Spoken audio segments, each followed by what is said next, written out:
Hi, thanks for joining me. Today we have Kate who's going to speak to us. So Kate, please just take it away.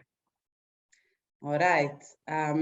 So responding to your request to open a conversation on the separation and that kind of split the whole COVID pandemic created amongst people, people who call each other friends and family. Oh, yeah. I was doing some brainstorming and I was thinking a little bit about how you would want to approach, because you could approach this whole topic from political views, from, more like health concerns, or even from a personal point of view. But I wanted to make like a more holistic approach, create like a more holistic kind of way of thinking about it. And to start off, I just wanted to say that, first of all, I think the whole COVID is more like a response or a symptom of a overall malfunctioning leadership system. Okay. And that it's not like just one. You can't separate COVID and say COVID is happening by itself, because COVID is happening, but at the same time, a environmental crisis is happening, a global society crisis is happening, a freedom of speech crisis, that kind of liberation is happening. And behind all of them, there is also a movement that's not really been addressed or really like brought into the topic, which is the whole, this whole holistic movement of awareness and consciousness in yoga and liberation of the mind. And I think maybe it's worth just kind of like looking at it in a whole, big bunch. Yeah, wow, that's some very good points. I'm so glad you've come on and brought all that stuff up. Right, let's get into all of them things then. I think. Where should we begin? Yeah, should we begin? So it's all about you more than me. I'm just gonna ask the questions and sit back and listen, really. Okay. Well, I thought we could start off with politics, because obviously it is a politicized issue, and to kind of just establish that there is ultimately a nature of politics, and this is not me trying to instigate anyone against their kind of worldviews or belief systems. And that's not why we're here, is it? We're just here to talk and just, we're not here to change people's opinions. We just want to say what we're thinking, really. So yeah, go for it, please. And to say, and kind of like establish that nature of politics, I think is important to kind of take examples of these leaderships of systems, like how it has been executed for long. And I wrote down, two things for myself. One of them was the divide and rule, and the other one was the bread and circuses concept.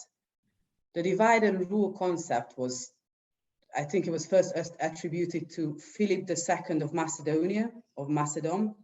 Okay. And then it was used by Julius Caesar to Napoleon, so it's quite a historically embedded feature.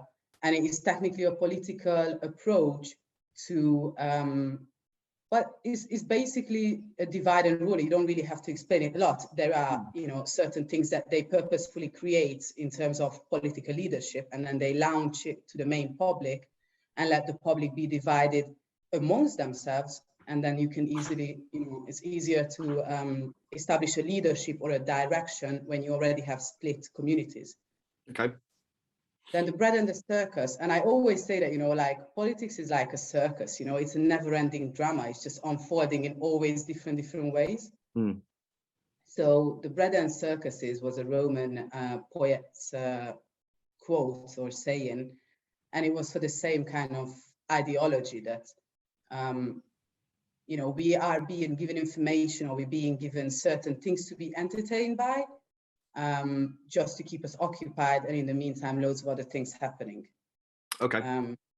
So that's pretty much my take on the political side of COVID. I think to address it, again, you just have to go really down to the nitty-gritty and say, I'm not saying, again, go against your political party or any of your belief system, but it is very, very important, especially now, to exercise a healthy skepticism. and be open to receive, be open to listen to other people, and not just believe everything that you're being bombarded with. So when you say is it bread and circus, you said? Bread and circuses. So how does that relate to COVID at this moment? Well, it's a purposefully polarized topic, you know. The way I look at it is, I think it has been fueled by dramatic elements, you know, tapping into very primal fears of individuals.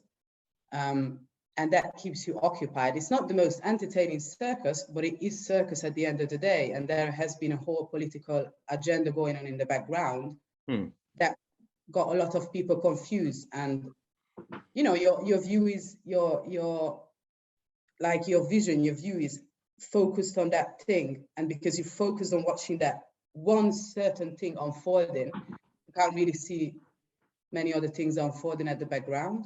Okay, well, do you not think there is like a killer virus in the world then, and the stuff that, you know, like you say, it's a circus, that it's been the entertainment in whatever form it's been, but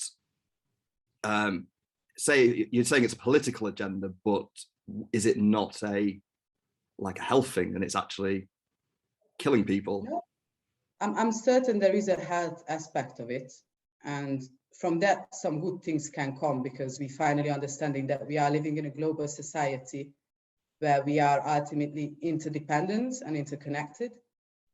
And there is a health, you know, maybe crisis behind it, but, you know, there's a lot more viruses out there and a lot more different diseases that can cause potential threats. So it's good that we are addressing them, and it's good that we are creating boundaries how to react to that. But I'm not 100% convinced that the measures that they've taken should add up to the seriousness of the disease itself. That's an interesting point. I think a lot of people are probably thinking a similar thing, because I've personally not had COVID. I know probably the majority of people I do know have had it at some point, and I personally don't know anyone who's got seriously ill or died of COVID. I'm not saying, I mean, I know a lot of people have, but I'm not one of the people who've been unlucky enough to be around that side. So I can understand why people would think it's maybe it's an overreaction or whatever. But I suppose it sounds like you're saying that it was more of a planned reaction than an overreaction. I don't know. Well, at least in the UK, they had an entire PR package to launch on people as soon as the whole thing started. You know? We are good at PR though, us English. Anyway, right. So interesting points. I mean, again, we could continue talking about that all day, but you mentioned at the beginning, I can't even remember now, you've mentioned so many things that sounded like great topics of conversation. So what would you like to, unless you want to continue talking about this, or? Well, I wanted to roll on to the next one, which is like the nature of individual, you know, like the nature of you and me, and to just kind of confirm. I'm one of those people that is you know, like I'm quite a natural rebel. If you try to impose strictly, you know, if you're trying to impose something strictly on me, my natural instinct is not to follow it, but it's more like to take a step back and be a little bit suspicious and be like, you know, why is this happening? So, you know, if someone feels like whatever I'm saying is not aligned with them, then you have to take into consideration that we're totally different people. Yeah. And that should ease at least a little bit on the conversations, because that kind of individuality can surface in the point of views, the angles that we are approaching, the points that we are making, and none of it should be, you know, either victimized or, you know, criminalized in any way, because that's what you stand for. And there is a vital part of why that's important and why the other one is important too. Yeah, well, that's why I've decided to talk to people, because I mean, I don't think that we will necessarily agree on a lot of these points, but hey, we're not shouting at each other, are we? We're having a conversation. It's fine. Yeah. You know what I mean? And I'm sick of, I mean, I've been in many arguments over the last year or whatever about these topics, and I'm kind of bored of it, really. I think it's time we just all, you know, express our individualism and said how we feel, and yeah, just let's let it. I mean, even if it was like a corporate setup, isn't it? Like, even if it was a company and there was a certain product or idea that you wanted to push, there's going to be a peer group of people coming together, and there's always going to be contra and pro, and there's going to be these contradicting elements of ideas. It doesn't mean it's bad, it doesn't mean it's good, it doesn't mean anything. It means that there are people who think that way and there are people who think that way, and just as much as you can learn from that person's opinion, you should be able to learn from that person's opinion. Indeed. Yeah. So we've got anything else to say on the individualism of people? Because I think that's it's more just to found, you know, it's just more to ground people and, you know, create this kind of, oh my goodness, well, you know, what are you saying there? Yeah. The other thing I was thinking of, you know, is the nature of our environment. And because I watched what you were conversing with Joao, and he was saying about his belief that the virus was synthetically created, and that he's... I don't think he said he believes that, but he said it's something that he could get on board with if that's the case. Just to say, but yeah, come on, sorry. Make sure, yeah. What I was thinking is that, you know, like with plastic as well, it doesn't really matter whether it's a synthetic material. It doesn't really matter whether the virus is synthetic or organic. Exactly. Because it's going to break down eventually and become part of our own system, you know. And you know, like as any virus, I think it, you know, like it kind of falls into that category, you know, like debate here, debate there. You know, eventually it will become part of, you know, all of our problems, and I suppose it kind of helps, you know, to look at it that way. And also, you know, like in terms of the nature of environment, again, this is more like a personal inclination. I prefer herbal traditional remedies opposed to pharmaceutical corporations. So the whole rollout of this pandemic, I feel like there was an overwhelming presence of pharmaceutical companies and their expertise, and there was no sufficiently validated contradictory option, you know. There was no such thing as they said, well, if you don't want to take the vaccine, there are other ways. It was almost like a non-option, and, you know, yet again, you're just saying that for the entire population, there is one option, which sounds a little bit, you know, weird. Yeah, I get where you're coming from, but like since humans discovered vaccinations, it was the smallpox, cowpox, I think it was original. Like, I'm no expert, I'm not going to break into history. I think it was cows would get a version of smallpox which wasn't as deadly to humans, so humans discovered this and essentially gave the whole population cowpox, and that didn't kill them, but it made them immune to smallpox.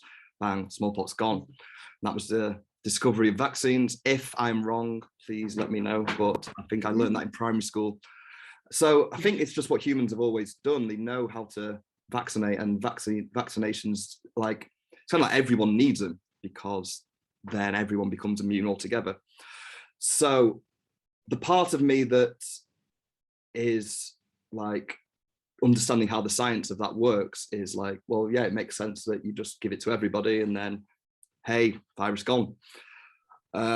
Obviously, we don't live in a world like that anymore. I mean, if this was to happen, say, in the 50s, I don't think people would particularly be questioning this situation. I think everyone would just take the vaccine and that would be done. And then coronavirus might be gone by now. I'm not saying that's the case, but we definitely live in an age of, I mean, people talk about there's no freedom of speech, but I think we live in the biggest freedom of speech we've ever lived in. Like, everyone can just go online and say whatever they want, to the point that they probably shouldn't be saying stuff, a lot of the things. Because, to be fair, I don't think people's opinions that matter that much. I'm from a place where, like, I don't think my opinion matters. I don't think yours does. I don't think anyone's does. I think we hold our opinions too highly in ourselves, and we create our personalities wrapped around our own opinions. Whereas I think people need to step back for a minute sometimes and just go, Oh, the sun's out today. I don't know. I don't know. I'm going all hippie on you there, but I mean, I know what you mean, you know, and yeah. I kind of understand, but I think also if you take it on a global aspect, that's not going to be true, because we're talking about the UK here. Yes, the UK is quite forefront, you know, in terms of, you know, being able to converse about certain things. You've got a certain liberty that you don't have in a lot of other places. Oh. You And we know, can't just stop for complaining about it, can we? In the UK, we're going on about our freedoms taken away, and we've probably got one of the biggest freedoms on the whole planet. Yeah, you know, it's quite Yeah. a functioning thing, but it doesn't mean that it's functioning everywhere else. So, Yeah. you know, and the last point I wanted to make is that, you know, what I started the whole thing with, that I think there is a more holistic kind of approach behind it. And this is going to, you know, dive into that kind of strange waters of really being remotely related to COVID, but also not. But it kind of aligns with all this organic and natural and maybe the herbal remedies kind of side. And that's just an observation I made. And, you know, correct me if I'm wrong, you know, like this is something I'm kind of just thinking as well, you know, out loud as I'm saying it. Sure. That there is a parallel movement behind all of this circus of politics, of nonsense, because before COVID, there was something else, and there is going to be something after COVID. And behind the panels of all of these dramatic unfoldings of circumstances, there is a movement of awareness raising. There is a movement of uniting people in a literally, you know, in a very different way, in a more holistic way, in a more spiritual way, or whatever term you want to use it. But there is a contradictory movement that has, you know, I think, you know, it kind of, people don't relate anything, you know, like that, you know, this kind of holistic awareness consciousness thing, they don't relate it to COVID. They don't say it's relatable, but I think it is, because when you start thinking in a little bit more of a consciously aware point of view, things can be easily debatable, if nothing else. And, you know, there is a whole lot of movement for it, of saying we are evolving, and we are evolving to something new, and our brains, you know, are functioning in a different way. And I was listening to Deepak Chopra, I think it was last week, and he was explaining his book called Meta-Human. And the meta-human is his theory of how the consciousness of people are raising on a continuous level, and how that's going to technically unfold into a new evolution of us as humans. And that means a new way of understanding, a new way of being. And there is also a little bit of murmur around paradigm changes and paradigm shifts. And I feel like in a way to relate it, there is a whole lot of effort into plastering your eyesight with unfolding drama. And there is a whole lot of movement to free you from all these kind of obsessive fear kind of patterns. And the two could really just, you know, use each other and, you know, learn from each other and make, again, into a more of a united thing. And in terms of separation, like I'm super optimistic that whatever we experience now, it is only to make us come even more united, because the obstacles created are going to eventually, you know, break down all these barriers. And when we stopped fighting over it, we will unite on understanding at least the basic principles of it. It's very interesting what you say there, because that is kind of a path I've always been on. And, you know, open the mind, third eye, all that stuff. But personally, I don't think that way of life and the vaccine are different. Like, so that's where I come from. I think there is a virus that's pandemicked the world, and it's, you know, we all locked down and stuff. I think we legit did that to stop the spread of this virus, and I think the vaccine is helping that situation. But I don't think by having a vaccine takes away anything from your spiritual side. Because I know a lot of people, or a few people I've spoken to, that it's kind of like, it's this or that, it's that and that. I'm kind of like, well, I think you can have it all, really. I don't think they are two separate things. I think they are the same, because it's just, do you know what I'm saying? They're not the same thing. I didn't mean to say that. It's not the same thing, but the one thing that kind of, you know, differentiates the two is that at least with the conscious movement, there is an effort of trying to unite. Yeah. Whilst with the COVID pandemic, I have seen a literal effort trying to divide people, you know. But just very interesting that I'm going to say anti-vax just because it sums up people who want it or don't. So in America, the anti-vax movement is all right-wing. It's all like middle American. It's all Trump supporters. And they're like, we're not taking this. And your kind of more liberal left side are like, no, we should take it. Whereas in England, your more liberal left spiritual people are the ones saying we don't want it. And the conservative people are the ones saying we do. So it's very strange that if you look, that the liberal left of England are on the same side as the redneck conservatives of America. And the conservatives of England are on the same side as the liberals of America. It's very strange. And something Joao mentioned the other day about in Brazil, wearing a mask is fighting the power. So it's like, we've all got these ideas of whether we should have this vaccine or not, or what it represents, but different places in the world, it's flipped the opposite way around. So if you were essentially living in America now, you might have had the vaccine and been like, no, I'm fine with that. I'm not, you know, all these people saying they don't want it. Look at them breaking into the Senate building and stuff. Do you know what I mean? So it's really interesting that is different across the world. I mean, you know, in that regard, I wanted to say something really, really quick and really smart, but you know, that's when you trip on your tongue, isn't it? That I think, you know, when you say anti-vaccine, like me, I'm not vaccinated and I don't really intend to be. It's not because I have personal issues with vaccination. I did take vaccine before, and you know, for traveling reasons, you have to. I'm open to it.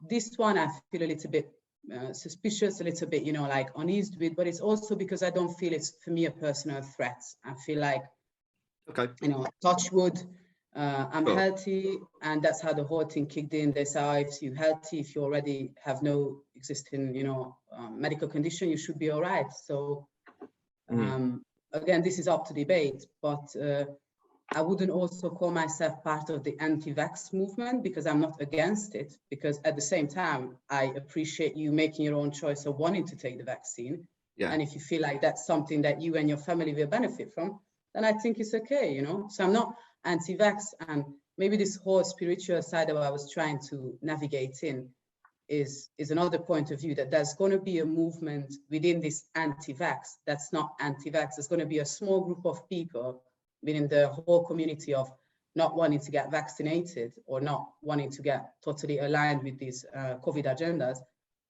who are neither bothered, you know, nor, you know, like annoyed with it. Like there is a part of, you know, this small percent of people that know about the vaccine, that understand the vaccine and the whole pandemic and the whole COVID situation,